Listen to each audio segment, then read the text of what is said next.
नमस्कार, election carnival में आप सभी का बहुत बहुत स्वागत है। मैं हूं अदिति राजपूत।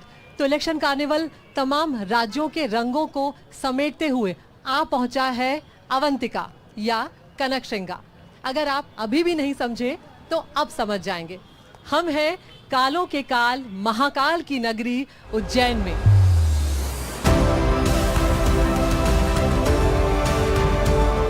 वो उज्जैन जहां पर महाकाल बसते हैं, वो उज्जैन जो राजा विक्रमादित्य की नगरी है, वो उज्जैनी जो महान कवि कालिदास की नगरी है।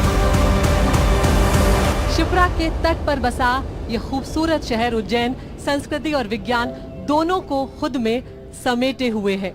यहाँ पर खगोल शास्त्री भी कहते हैं कि पृथ्वी का केंद्र है उज्जैन। करीब 18 लाख मतदाता हैं उज्जैन और लोकसभा जो आलोट की जो लोकसभा संसदीय क्षेत्र है उसमें। और यहाँ पर हम उम्मीद ये कर रहे हैं कि जो नागरिक हैं, जो मतदाता हैं, वो अपने मताधिकार का इस्तेमाल करेंगे। उनके मुद्दों को उठाने के लिए हम यहाँ पर पहुंचे हैं महाकाल की नगरी उज्जैन में। और हमारी कोशिश ये रहेगी तमाम जनता से जुड़े मुद्दों को हम यहाँ पर उठाएं। करीब 7000 किलोमीटर का सफर हम तय करके यहाँ पर पहुंचे हैं। और यहाँ पर इस बार मैदान में उज्जैन में 9 प्रत्याशी हैं, लेकिन जो मुख्य मुकाबला है वो कांग्रेस और बीजेपी में ही दशकों से हम देखते चले आ रहे हैं।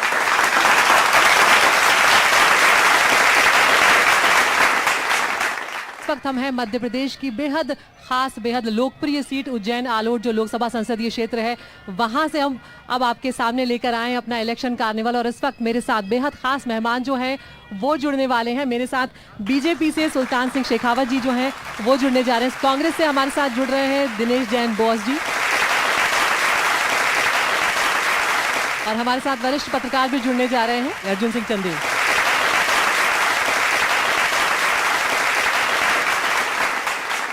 तो सबसे पहले सुल्तान जी मैं आपके पास ही यहाँ पर आना चाहूँगी।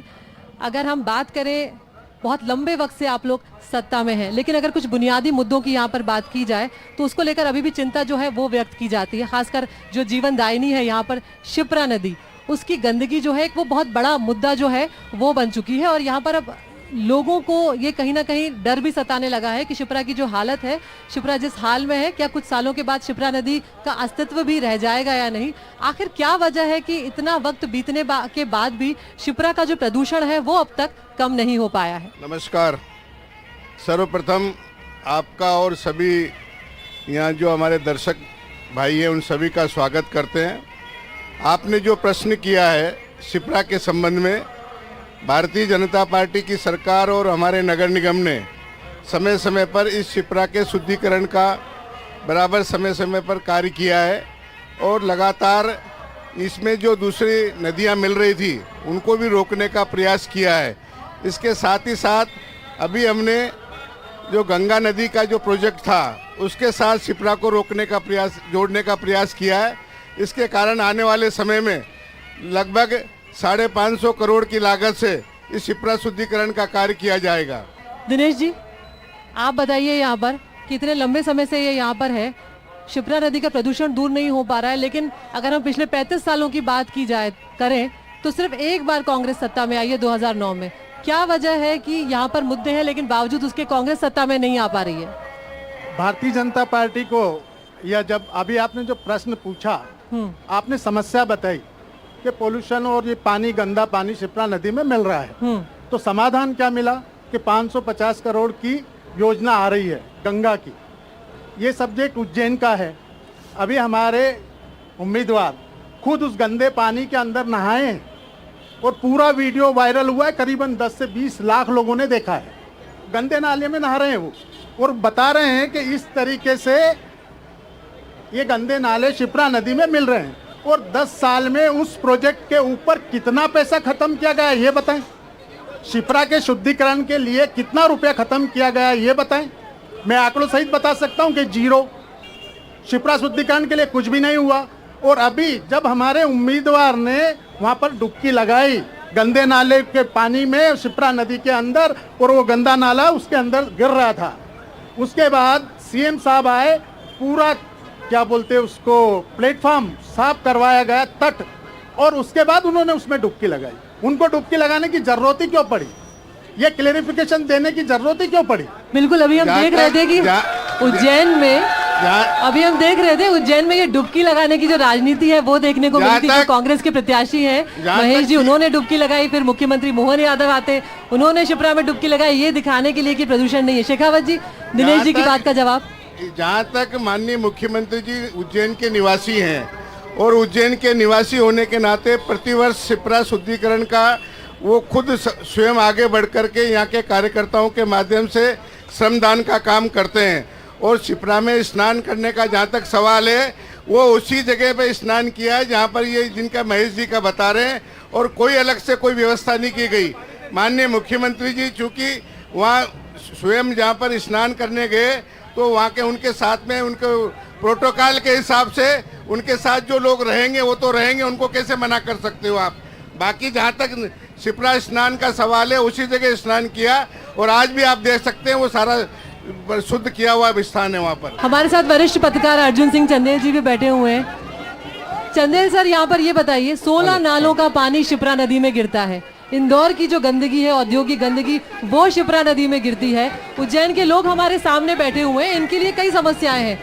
ऐसे में क्या वाकई कोई समाधान है, या यहाँ पर कोई नियत जो है वो नजर नहीं आ रही है शिप्रा का प्रदूषण कम करने की? सर्वप्रथम मैं एनडीटीवी के दर्शकों को प्रणाम करता हूं और उज्जैन वासियों को ये बधाई देना चाहता हूं कि आज हम सब के लिए गर्व की बात है कि जो आज एंकरिंग का काम कर रही है हमारे बीच अदिति राजपूत, वो उज्जैन शहर की सेठी नगर की रहने वाली है। तो जोरदार तालियां अदिति के लिए। और मैं मानता हूं कि आज हमारा भी सीना एक आध इंच बड़ा होगा कि आज हमारे शहर की आज एंकर के रूप में आज हमारे बीच हैं। और जहाँ तक शिप्रा शुद्धिकरण की बात चल रही है भाजपा कांग्रेस के बीच, तो मैं इस शहर के 6 लाख लोगों का दुर्भाग्य कहना चाहूँगा, चाहे बीजेपी की सरकार हो चाहे कांग्रेस की सरकार हो, सही दिशा में प्रयास किसी के द्वारा भी नहीं किया। प्रयास कांग्रेस ने भी करा पर वो भी असफल रही, और बीजेपी ने करा वो भी असफल रही। और जिस मोक्षदायिनी शिप्रा के कारण इस शहर की पहचान है, इस उज्जैनी की पहचान है, उसकी दिशा में पिछले 25 वर्षों से जो भी सरकारें रही, वर्तमान सरकार और पूर्ववर्ती सरकार, दिल दिमाग और सच्चे ढंग से प्रयास नहीं कर पाई, ऐसा मेरा मानना है। और आज भी स्थिति वही 25 साल पहले वाली जस की तस बनी हुई। यातायात के मुद्दे की अगर बात करें, आप हर किसी चौराहे पर अगर आप चले जाएंगे, ट्रैफिक अच्छी खासी समस्या बन गया है। हजारों ई रिक्शा जो है वो उज्जैन की सड़कों पर नजर आते हैं, जिसके चलते हम देखते हैं विवाद भी होता है। जो रिक्शे हैं या जो दूसरी गाड़ियां हैं, उनको जो मंजूरी दी जाती है उसके लिए कोई मापदंड नहीं है इस तरह से कि किस तरह से उन लोगों को मंजूरी दी जा रही है घुसने की। तो इसकी फिर व्यवस्था क्या की जा रही है, क्योंकि जनसंख्या लगातार बढ़ रही है शेखावत जी, ऐसे में दिक्कतें हो रही हैं। उज्जैन की जनसंख्या लगातार बढ़ रही और महाकाल लोक के कारण से, महाकाल में नया जो शुद्धिकरण हुआ है उसके कारण से लगातार जनता बढ़ रही। रोज लाखों लोग आते हैं जाते हैं, इसलिए उनके लिए वाहन की आवश्यकता है। और गरीब लोग आते हैं, गरीब लोगों के लिए ऑटो की जरूरत है, टेम्पो की जरूरत है, ई रिक्शा की जरूरत है जी। और जहाँ तक ई रिक्शा का सवाल है, ई रिक्शा गरीब लोग चलाते हैं और ई रिक्शा गरीब लोग चलाते हैं, इसके लिए उनको लाइसेंस जहाँ तक देने का सवाल है। ये मुद्दे की बात, ये जो बात आप कह रहे हैं कि गरीब लोगों को रोजगार मिल रहा है, उस बात को हम नहीं छेड़ रहे हैं। लेकिन यहाँ पर अगर आप भी ट्रैफिक से 2-4 हो रहे हैं, आपका परिवार 2-4 हो रहा है, तो उस समस्या का भी समाधान निकालना होगा। जगह हमारे पास इतनी ही है ना, जगह तो नहीं बढ़ने जा रही है कि जहाँ तक वाहन व्हीकल सड़क पर चलेंगे ट्रैफिक की समस्या आएगी। और बाहर के आने जाने वाले व्हीकल वाहन जब हजारों की संख्या में आएंगे, ट्रैफिक की समस्या है, इसका समाधान समय सीमा में पहले भी सुनिश्चित किया गया है, आगे भी सुनिश्चित करेंगे हम उसको। चंदेल सर, ये जो समस्या है हम लगातार देख रहे हैं, पिछले कुछ सालों में ये लगातार बढ़ रही है और अब हम देख रहे हैं कि महाकाल लोक बन गया है, उसके बाद तो ये समस्या और बढ़नी ही है। क्या जो बात शेखावत जी कह रहे हैं वो संतुलन एक जरूरी है? यहाँ पर रोजगार किसी का छीनने की बात नहीं हो रही, लेकिन आपको एक संतुलन बनाना होगा, क्योंकि यहाँ पर जो लोग सड़कों पर चल रहे हैं उनकी परेशानी को हम नजरअंदाज नहीं कर सकते। अदिति, तुम बिल्कुल सही, तुमने मुद्दा उठाया, इस शहर की तुमने नब्ज पकड़ी है। पर ऐसा नहीं कि सत्ता पक्ष प्रयास नहीं कर रहा है जी। उज्जैन का पुलिस प्रशासन पूरी मुस्तैदी और तन्मयता के साथ इस समस्या के निदान के लिए लगा हुआ है। जहां तक तुमने रिक्शा की बात करी, ई रिक्शा की बात जी, लगभग आज की तारीख में 5365 रिक्शा यहाँ पर रजिस्टर्ड है और मेरा ऐसा मानना है कि इससे 2 गुना अनरजिस्टर्ड भी ई रिक्शा चल रहे हैं। उज्जैन के जिला पुलिस प्रशासन ने 1 मई से व्यवस्था लागू करी है कि जितने भी ई रिक्शा हैं उनके सबके रूट निर्धारित करें। उसमें 34 लोगों के आवेदन भी आ गए और कुछ को रूट निर्धारित भी कर दिए गए। और आने वाले समय में शहर देखेगा कि यातायात व्यवस्था में निश्चित तौर से जो प्रयास कर रहा पुलिस प्रशासन सुधार नजर आएगा। और जब कोई समस्या आती है अदिति, तभी उसका समाधान खोजा जाता है और उस दिशा में कोई प्रशासन काम कर रहा है, जिला प्रशासन, पुलिस प्रशासन। जी दिनेश जी, रखिए आप अपनी बात। आपने जो प्रश्न पूछा है कि भाई ट्रैफिक की व्यवस्था के बारे में आपका क्या मत है, तो मेरा ऐसा मानना है कि 3 चीजें होना जरूरी है। एक मेन पावर, और ट्रैफिक की व्यवस्था के लिए वो ऑफिसर्स और जो खड़े रहते हैं ट्रैफिक मैन वो, और एक राजनीतिक महत्वाकांक्षा मतलब राजनीतिक परिपक्वता, इन तीनों में फैले, इसीलिए ये समस्या है। तो ये समस्याओं का समाधान नहीं बताते, समस्या कैसे हो रही है उसके बात करेंगे या इधर उधर भग जाएंगे। अगर करना है तो यहाँ पे ट्रैफिक की व्यवस्था करे, ट्रैफिक अधिकारी बढ़ाए और ट्रैफिक मैन बढ़ाए। सबसे पहले कल ही ये काम करें। 2 लाख लोग रोज आ रहे हैं तो ये काम करें।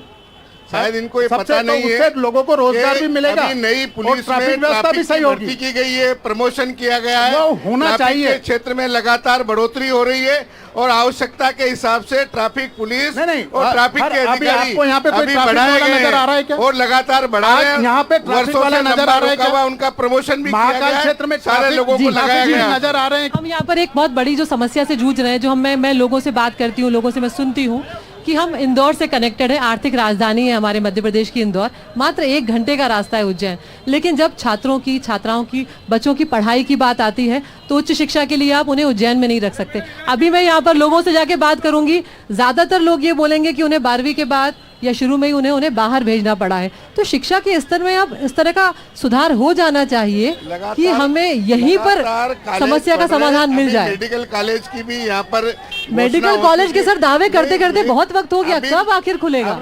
मेडिकल कॉलेज का निर्णय हो चुका है, मेडिकल कॉलेज का निर्णय हो ये चुका बात है, कागजों पर ही रह गई है। लगातार अभी कागजों पे नहीं है, प्रैक्टिकल में आ गया है। मेडिकल कॉलेज का निर्णय हो चुका है, मेडिकल कॉलेज की प्रक्रिया प्रारंभ हो गई है। चंदेल जी बताइए। अदिति, मैं एक मोर मुद्दे पे बात करना चाहूंगा, जो उद्योग धंधे वाली बात जो तुमने कही, वास्तव में यह शहर अभी तक अभिशप्त था। अभी तक उद्योग धंधों के बारे में अभिशप्त था। किसी समय में यहाँ की चिमनियां धुआं उगला करती थी और ये पूरा शहर, जब कॉटन मिल यहाँ हुआ करती थी, बहुत सारे लोगों को रोजगार मिला था। पर इस लंबे अंतराल के बाद वापस यह शहर एक नई करवट ले रहा है, इस बात से इनकार नहीं किया जा सकता है। ठीक, मैं शिक्षा के स्तर की बात कर रही थी, शिक्षा के रोजगार स्तर का के मुद्दा पहले उससे जुड़ा हुआ है। जो तुम्हारा जो पहले वाला प्रश्न था उद्योग वाला, उस पर 2 मिनट का समय लेके बिल्कुल बिल्कुल बताइए आप। यहाँ से 15-17 किलोमीटर दूर विक्रम नगर औद्योगिक क्षेत्र नाम से एक नया इंडस्ट्रियल एरिया डेवलप हो रहा है जी। मैं स्वयं उसमें गया था, उसका निरीक्षण करके आया। और पेप्सिको जैसी इंटरनेशनल अंतरराष्ट्रीय कंपनी यहाँ पर 1263 करोड़ का इन्वेस्ट कर रही है और उसका काम चालू हो गया है। अडानी ग्रुप यहाँ पर आने की उसने सहमति दे दी और उसका भी निर्माण कार्य चालू हुआ। यह मुद्दा सही है कि एजुकेशन के लिए यहाँ के बच्चे बाहर जाते हैं, सत्य से इनकार नहीं किया जा सकता। या तो यहाँ के बच्चे कोटा जाते हैं, इंदौर जाते हैं। पूर्ववर्ती सरकारों ने प्रयास करा था, यहाँ पर एक नॉलेज सिटी करके बनाई थी, यहाँ से इंदौर देवास रोड पर दुर्भाग्यवश वो नॉलेज सिटी का कंसेप्ट जो असफल हो गया। कोई भी कॉलेज, कोई भी वहाँ पर अलॉटमेंट के बाद कोई भी बिल्डिंग बनाने को तैयार नहीं हुआ। तो वो उज्जैन वासियों का दुर्भाग्य कि हम उसको डेवलप नहीं कर पाए नॉलेज सिटी को। इस बात से इनकार नहीं किया जा सकती। आज के यहाँ उज्जैन के बच्चों को कोचिंग के लिए, उच्च शिक्षा के लिए या तो कोटा जाना पड़ रहा है। यही मुद्दा मैं उठा रही थी और इसी के लिए मैं शेखावत जी से जवाब चाह रही थी, लेकिन शेखावत जी ने मेडिकल कॉलेज की बात की, जो आप कह रहे हैं कि वो खुल जाएगा। दिनेश जी आप अपनी बात रखिए, फिर मैं अब जनता के पास। मैडम, मैं पूरे ग्रामीण और शहर दोनों की बात करूंगा। जहां तक एजुकेशन और हेल्थ की बात है, तो हमारे यहाँ के लड़के एजुकेशन के लिए इंदौर, कोटा वगैरह जाते हैं जी। कोई बड़ी कोचिंग भी नहीं है, कोई बड़ा इंस्टीट्यूट भी नहीं है। और आपको एक जानकारी के लिए बता दूं कि पूरे उज्जैन जिले के अंदर छोटे छोटे अस्पताल तो हैं लेकिन डॉक्टर नहीं है। पूरे स्कूल के अंदर स्कूल तो हैं, छोटी छोटी बिल्डिंगें बनी हैं, लेकिन टीचर नहीं है। सब गेस्ट टीचर काम कर रहे हैं, एक भी टीचर नहीं है। मैंने विधानसभा के अंदर प्रश्न उठाया है कि अगर तुम्हारी एक छोटी सी बिल्डिंग है, उसके अंदर भी 7,000 रुपए महीने के अंदर गेस्ट टीचर वहां पर पढ़ा रहा है, और पूरे उज्जैन जिले की यह हालत है। मैं गारंटी से के साथ बोल सकता हूँ। शिक्षा के क्षेत्र में जहाँ तक ये कह रहे गेस्ट फैकल्टी वाले, ये एक प्रक्रिया है, प्रक्रिया के तहत भर्ती होती है। फिर और हम उसके साथ में वो संविदा वाले नियमित होते हैं। चंदेल जी, यहाँ पर एक सवाल मैं सीधा आपसे लेती हूँ, उसके बाद में यहाँ पर लोगों के पास जाऊंगी, जनता कुछ बातें अपनी रखना चाहती। अस्पताल को लेकर भी एग्जैक्टली यही बात सामने आती है कि अस्पताल बहुत खुल गए हैं, निजी अस्पताल। जब लोगों से बात करते हैं वो कहते हैं कि बस ये लूट का एक संसाधन यहाँ पर अस्पताल जो है वो बन चुके हैं। जब किसी को इलाज की जरूरत पड़ती है या जरा सा भी किसी को तकलीफ होती है, एडवांस इलाज की जरूरत पड़ती है, उज्जैन में लोगों को भरोसा नहीं है, वो तुरंत लेके इंदौर जाते हैं और कई बार हम देखते हैं कि डॉक्टर्स भी इंदौर ही रेफर करते हैं। तो यहाँ पर जो बुनियादी सुविधाएं हैं, हम शिक्षा की अगर बात कर रहे हैं, हम शिप्रा के जल की बात कर रहे हैं, हम अस्पतालों की बात कर रहे हैं, तो अभी उस मामले में तो हम अभी भी पिछड़े ही हुए हैं। फिर काम हो रहे हैं वो ठीक है, लेकिन इतने दशकों में अगर आपकी सरकार है तो फिर शायद चीजें और बेहतर हो सकती थी इससे बहुत ज्यादा। कोरोना के समय में सर्वाधिक इलाज यहाँ उज्जैन में हुआ है। उज्जैन में अस्पतालों की व्यवस्था हुई है और हमारे सांसद ने सारी व्यवस्थाएं की है और यहाँ से लगा करके जिसको जहाँ जाने की जरूरत पड़ी वहाँ ले जा करके उसकी मोहन जी ने और सांसद जी ने दोनों ने मिलकर के सारी व्यवस्था हमारे क्षेत्र में कोरोना वीर के रूप में महेश परमार जी को जाना जा रहा है। कोरोना में जितनी सेवा महेश परमार ने करी है उतनी सेवा किसी ने नहीं करी है। स्वीकार करते हैं ना, ये बात तो आप स्वीकार कर रहे हैं ना कि हमको रेफर करना पड़ता है, इंदौर जाना पड़ता है, जरा सी भी स्थिति गंभीर होती है तो ये तो स्वीकार तो करिए कम से कम। जो जिस बीमारी के लायक होगा उस बीमारी के लायक उसको उसे अस्पताल में भेजना पड़ता है। अरे तो सारी बीमारियों के लायक यहाँ पर क्यों नहीं है अस्पताल? विषय से अलग हटके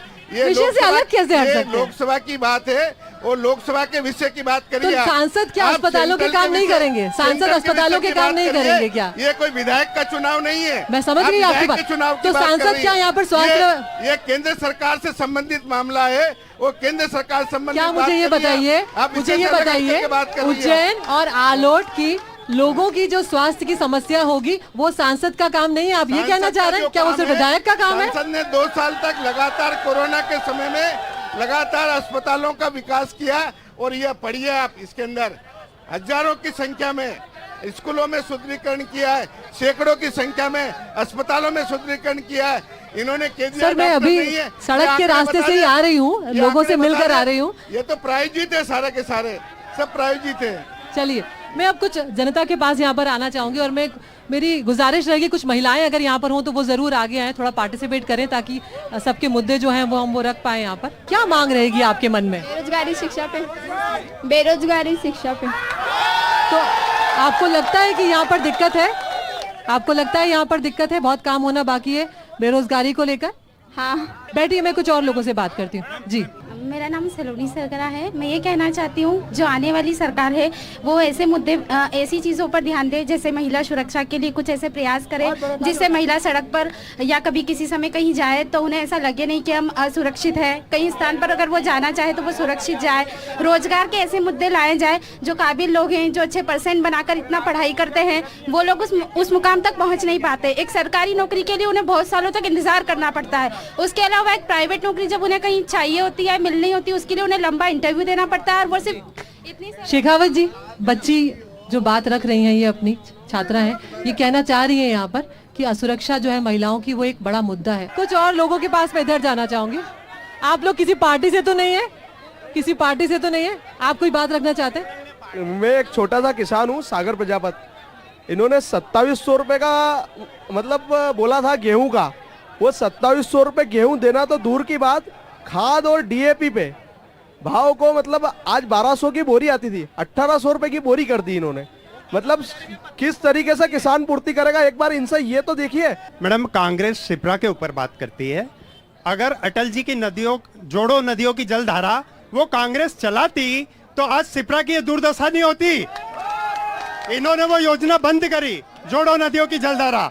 प्रधानमंत्री ग्राम सड़क योजना इनके प्रधानमंत्री के नाम से चलाते थे, आज वो जो भी प्रधानमंत्री होगा उसके नाम से प्रधानमंत्री। देखिए वजह है दिनेश जी, आपको जवाब देना होगा। चलिए, हमने बहुत सारे लोगों के यहाँ पर मुद्दे सुने हैं, जितनी मैं कोशिश कर सकती थी मैंने लोगों से बात की है। और दिनेश जी, आपसे जो सवाल थे आपने सुने थे, वो सवाल कि जो नदी पर जो बजट मिला था अगर उस पर वक्त रहते काम हुआ होता तो शायद शिप्रा की ये हालत नहीं होती। ये नाराजगी है लोगों में आपसे भी। सीवेज वाटर ट्रीटमेंट प्लांट के लिए 120 करोड़ रुपया मनमोहन सिंह जी की सरकार ने 2014 में हमको यहाँ पर दिया था। उस समय मैं जिला पंचायत सदस्य था 2014 में, और 2014 से लगा के तो 2024 तक सरकार किसकी है? हमने पैसा सेंक्शन कर दिया, पैसा आ गया, आईटी के माध्यम से आप लगा के देख लें, तो पैसा लगाने की जवाबदारी किसकी थी? 300 करोड़ रुपया महाकाल लोक के लिए भी लाए, 120 करोड़ रुपया वो भी लाए। एक सवाल मैं पैसा महाकाल लगाने की लोक पर लेना जवाबदारी चाहती हूँ। बीजेपी एक की सवाल थी। जी दिनेश जी, एक सवाल महाकाल लोक पर। महाकाल लोक को लेकर अभी भ्रष्टाचार का आरोप जो है वो कांग्रेस पार्टी लगातार आपके ऊपर लगा रही है। अभी हमने देखा आंधी में जो मूर्तियां थी वो क्षतिग्रस्त हो गई थी, अब तीसरी बार मूर्ति लग रही है, तो जनता की ये नाराजगी भी है कि किसके खर्चे पर आप लोग ये सब कुछ कर रहे हैं। दूसरा कि वहां पर भीड़ बढ़ी है तो अपराध भी बढ़ रहा है, उसके लिए आप क्या कुछ कर रहे हैं वो जरूर बताएं। जहाँ तक महाकाल लोक में भीड़ बढ़ी है, स्वाभाविक है, जब भी दर्शनीय स्थान है तो भीड़ तो बढ़ेगी, और भीड़ बढ़ी है, इसकी सुरक्षा के लिए हमने अलग से वहाँ पर सुरक्षा कर्मी अपॉइंट किए हैं। महाकाल मंदिर ट्रस्ट ने भी अपने सुरक्षा कर्मियों को बढ़ाया है वहाँ पर, इसमें महिला कर्मी भी है, पुरुष कर्मी भी है। महाकाल ट्रस्ट ने लगातार संख्या में वृद्धि की है। इसके साथ ही साथ जहाँ तक आपने उसकी बात की है, इसके संबंध में पूर्ववर्ती सरकार ने जांच के आदेश दिए, वो जांच अभी तक पूरी नहीं हुई है। जांच के आदेश और जांच पूरी होने के बाद जो दोषी होगा उसके खिलाफ कार्रवाई होगी। ये इसमें तो कोई दो राय नहीं है चंदेल जी कि महाकाल लोक आने से लोगों का रोजगार बढ़ा है, उज्जैन में विकास जो है वो चौतरफा हुआ। लेकिन एक बड़ा सवाल है कि अब वापस 2028 में सिंहस्थ आ रहा है, और हर बार सिंहस्थ आए उससे पहले हम कोई तैयारी करें या उस वक्त तैयारी करें, उससे बेहतर है कि अब दूरदृष्टि रखते हुए ऐसा विकास और ऐसा निर्माण किया जाए कि वो दशकों तक काम आए। बार बार आप निर्माण करें, फिर कोई ओकेजन आ रहा है फिर आप करें, शायद उसमें खर्चा भी ज्यादा है और वो नुकसान भी ज्यादा पहुंचाता है। 2004 का अदिति सिंहस्थ का मैं भी साक्षी रहा हूँ, और सौभाग्य से सिविल इंजीनियरिंग भी हूँ। जो दिनेश जी ने बोला कि 120 करोड़ दिया, बिल्कुल बराबर दिया, पर टेक्निकल रूप से, तकनीकी रूप से वो योजना सही नहीं थी, इस बात से इनकार नहीं किया जा सकता। कई बार इस मुद्दे को उठाया कि योजना सही ढंग से नहीं बनी है। जिन लोगों ने भी, इंजीनियरों ने बनाई, निश्चित तौर से पूरी तरह फ्लॉप योजना थी। एक बात मैं और कहना चाह रहा हूँ, आज शहर के सारे प्रबुद्ध नागरिक और यहाँ पर बुद्धिजीवी मौजूद हैं, और उनकी खामोशी बता रही है कि वो सुनना चाह रहे हैं हम सबको। अभी भी जो टाटा की जो योजना चल रही है, एक बहुत लंबे समय से योजना चल रही है, उसे 2018-19 में पूर्ण हो जाना था। यहाँ के नगर निगम में कांग्रेस का भी बोर्ड आया, बीजेपी का भी बोर्ड आया। अभी हम 2024 में बात कर रहे हैं अदिति, पर 2024 तक भी वो टाटा की योजना आज तक पूर्ण नहीं हुई। और मैं एनडीटीवी के समक्ष आज ये कहना चाहता हूँ कि जैसा हाल उन 100 करोड़ रुपयों का जनता के गाढ़े खून पसीने की कमाई पानी में चली गई, ये टाटा प्रोजेक्ट का भी वही हाल होने वाला है। जहाँ तक निगर निगम की ये योजना का सवाल है, 2 साल कोरोना का समय था, 2 साल के कोरोना के समय में कोई निर्माण कार्य नहीं चल रहे थे, इसलिए वो योजना लेट हो रही है। सुल्तान सिंह शेखावत जी का, दिनेश बोस जी का, अर्जुन सिंह चंदेल जी का, आप तीनों मेहमानों का बहुत बहुत शुक्रिया। उज्जैन लोकसभा क्षेत्र में 13 मई को यहाँ पर मतदान होने जा रहा है, और हमारे साथ अलग अलग जो पार्टियां हैं उनके लोग यहाँ पर हो रहे हैं। इस वक्त हमारे साथ बेहद खास मेहमान है, हमारे साथ श्रीमती कलावती यादव है, नगर निगम अध्यक्ष है यहाँ पर। कलावती जी, बहुत बहुत स्वागत है आपका एनडीटीवी के मंच पर। महाकाल की नगरी में बहुत बहुत स्वागत है। और महाकाल की नगरी की जब बात हो रही है तो महाकाल लोक में जिस तरह से आप लोगों ने विकास किया है वो अपने आप में बहुत बड़ा है, उसकी सराहना यहाँ पर जनता ने की है, लोगों ने की है। जिस तरह से उसके चलते लोगों का रोजगार बढ़ा है, लोगों को नए मौके मिल रहे हैं, वो एक बहुत बड़ी उपलब्धि है कलावती जी आप लोगों की। लेकिन कुछ वहाँ पर अब दिक्कतें जो है वो भी आ रही हैं लोगों को, वो आप तक पहुँची होंगी बात। थोड़ा अपराध बढ़ रहा है, भीड़ जो है वो बढ़ने लगी है, अब सिंहस्थ नजदीक आ रहा है, किस तरह की तैयारियां आप लोग कर रहे हैं यहाँ पर? देखिए, ये उज्जैन बाबा महाकाल की नगरी है, न्यायप्रिय राजा विक्रमादित्य की नगरी है, कवि कालिदास की नगरी है।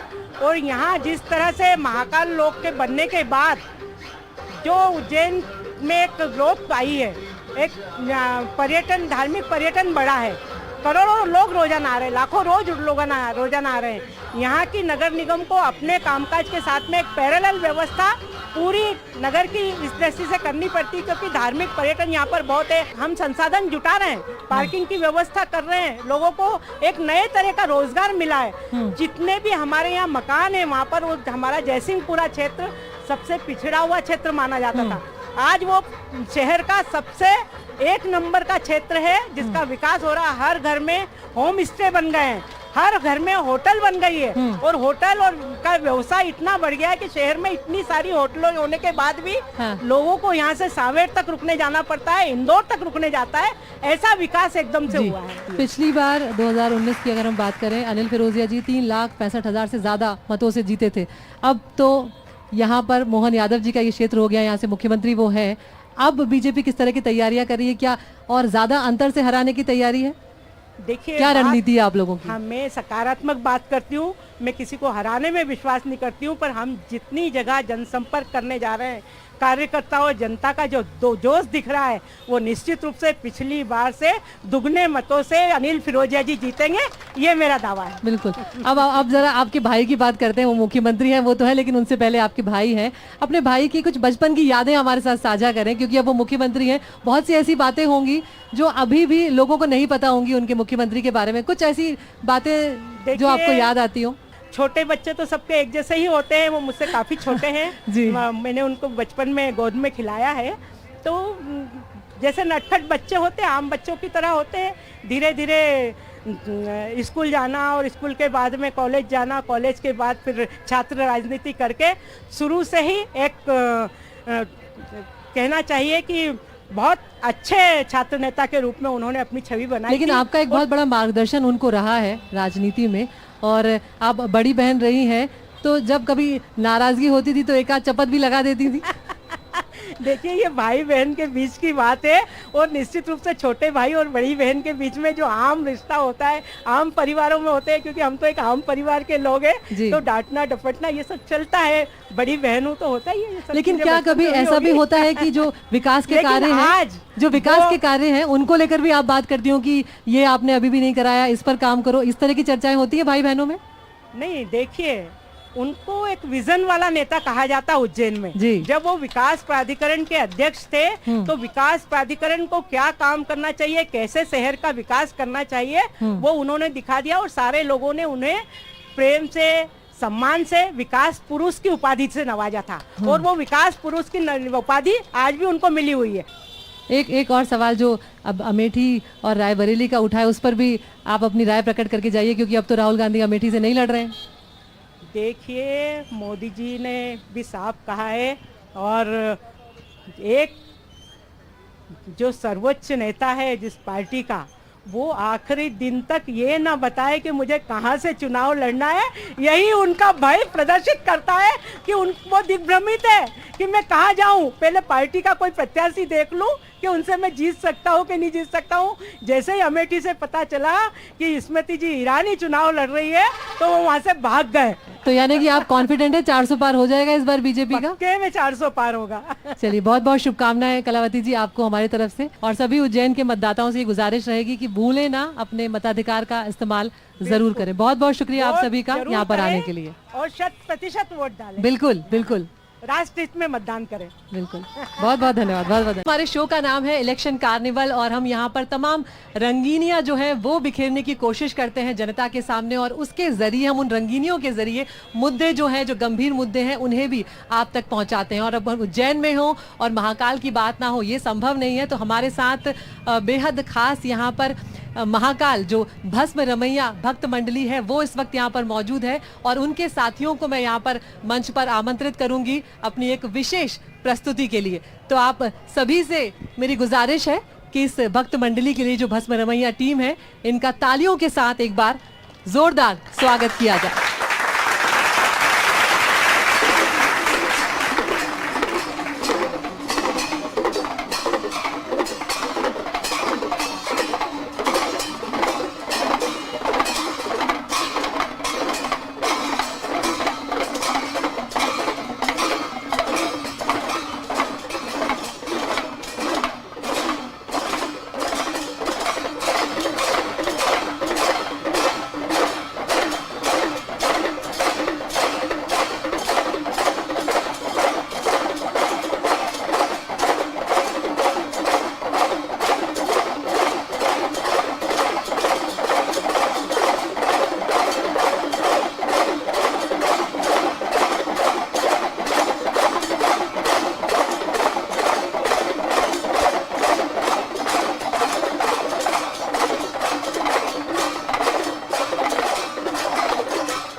बहुत बहुत ही शानदार प्रस्तुति। एक बार मैं सभी से गुजारिश करूंगी जोरदार तालियों के साथ इनका अभिनंदन किया जाए, क्योंकि बहुत मेहनत लगती है इस तरह के परफॉर्मेंस के लिए। यहाँ पर बहुत बहुत शुक्रिया आप सभी का, आपने एक समा बांध दिया यहाँ पर। और चूंकि हम महाकाल की नगरी में है, संस्कृति का, धार्मिक पर्यटन का एक अनोखा केंद्र है, यहाँ पर एक अनोखा मेल यहाँ पर देखने को मिलता है। और इस नगरी में हम यहाँ पर हैं, 13 मई को यहाँ पर मतदान होने वाला है। 18 लाख के करीब मतदाता यहाँ पर है। और अब देखना होगा कि क्या जो बीजेपी का गढ़ कहा जाता है उज्जैन आलोट जो लोकसभा संसदीय क्षेत्र है, वहां पर क्या कुछ नया होता है, क्या कुछ उलटफेर देखने को मिलता है, या एक बार फिर से सत्ता में बीजेपी की वापसी होती है, देखना बहुत दिलचस्प होगा।